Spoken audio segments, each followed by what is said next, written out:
Big boss live update അങ്ങനെ ഈ ആഴ്ചയിൽ അനുമോള് കിച്ചൺ ജോലി രാജിവെച്ചിരിക്കുകയാണ്. കഴിഞ്ഞതിന്റെ അങ്ങേ ആഴ്ചയിൽ ഇതുപോലല്ലായിരുന്നു, ഡ്യൂട്ടിയിൽ ഏർപ്പെട്ടിരിക്കുക. രണ്ടാമത്തെ ദിവസം അനുമോള് രാജിവെച്ചിട്ട് ഇറങ്ങിപ്പോയി. ഇന്നും അനുമോള് രാജിവെച്ചിട്ട് ഇറങ്ങിപ്പോയി. കാരണം എന്ന് വെച്ചാൽ എപ്പോൾ അനുമോളെ കിച്ചണിൽ കയറ്റിയാലും അവിടെ അടി ഉറപ്പാകും കേട്ടോ. കണ്ടന്റ് എന്തെങ്കിലും ഉണ്ടാകുന്നത് തന്നെ ഈ അനുമോളെ ബിഗ് ബോസിനെ കിച്ചണിൽ അങ്ങ് ഏൽപ്പിച്ചേച്ചാൽ മതി. കിച്ചണിലെ ക്യാമറകളെല്ലാം അനുമോളെ ഫോക്കസ് ചെയ്ത് അവിടെ ഇരിക്കുകയാണ്. ഇന്നും വഴക്കുണ്ടാക്കുന്നുണ്ട്. ഫുഡ് തയ്യാറാക്കിയിട്ടിട്ട് ആ ഫുഡ് പിന്നെ പയറും ചോറും തയ്യാറാക്കിയിട്ട് ചോറ് ബാക്കി വന്ന് അനുമോൾ അന്നേരം പയറെല്ലാവർക്കും കൊടുത്തിട്ട് കുറച്ച് മാറ്റി വെച്ചിരിക്കുന്നു. അപ്പം അവിടെ വന്ന് ചോദിക്കുന്നു, എന്തിനാ അങ്ങനെ മാറ്റി വെക്കുന്നതിന് സൗമ്യൻ ചോദിക്കുന്നു. എല്ലാവർക്കും പയറ് കറി ഈക്വലായിട്ട് വിളമ്പ്, അപ്പം ചിലർക്കൊക്കെ ചോറ് കുറച്ചും പയറ് കറി കൂടുതലും കിട്ടും വേണമെന്നാണ് സൗമ്യൻ പറയുന്നത്.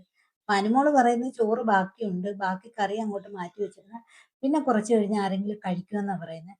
അപ്പൊ കാണാം ആ വീട്ടിലുള്ള എല്ലാവരും കൂടെ വന്ന് അനുമോളെ കഴിഞ്ഞ ആഴ്ചത്തെ എല്ലാവരും ഇരിക്കുകയല്ലേ, നമ്മുടെ അക്ബറിനും ഇവനും ദേഷ്യം ഇരിക്കുകയല്ലേ, ചോറൊക്കെ പാത്രം എടുത്തോണ്ട് വന്ന് ലാലേട്ടനെ കാണിച്ച് ബഹളം ഉണ്ടാക്കിയതിന്റെ പേരിൽ ആ ഒരു പ്രതിഷേധം ഉള്ളിലുള്ളത് കൊണ്ട് അക്ബറും ഇവനും കൂടെ ചേർന്ന് ഇവരെ എല്ലാവരും കൂടെ ചേർന്ന് എന്തിനങ്ങനെ മാറ്റി വെക്കുന്നത്, കറി എല്ലാവർക്കും ഈക്വലായിട്ട് വിളമ്പുക, ചോറ് ആവശ്യമുള്ളവർ മാത്രം ആവശ്യത്തിന് എടുക്കട്ടെ എന്നും പറഞ്ഞ് പിന്നെ അവിടെ ഒരു ബഹളമായിരുന്നു. എൻ്റെ അമ്മ, നമ്മൾ പ്രൊമോയിൽ കാണുന്ന കണക്ക് ആകെ ബഹളം. അനുമോടെ കരച്ചിലും പിഴിച്ചിലും പിന്നെ നടക്കുന്നു. അനുമക്ക് കൂട്ടായിട്ട് നമ്മുടെ അനീഷേട്ടൻ മാത്രം നിൽക്കുന്നു. ആദിലയും നൂറയും ഒക്കെ ആയിട്ട് പിണങ്ങി അനുമോള് വേറെ മാറിയെന്ന് ഫുഡ് കഴിക്കുന്നു. പിന്നെ പറയാനുള്ളതെല്ലാം അവിടെ പിന്നെ പറയുന്നുണ്ട്. ആദിലയുടെ കാര്യം പിന്നെ അറിയാമല്ലോ തന്നെ. അതില് പിന്നെ നന്മമരമൊന്നും അതും ഇതൊക്കെ പറയുന്നുണ്ട്.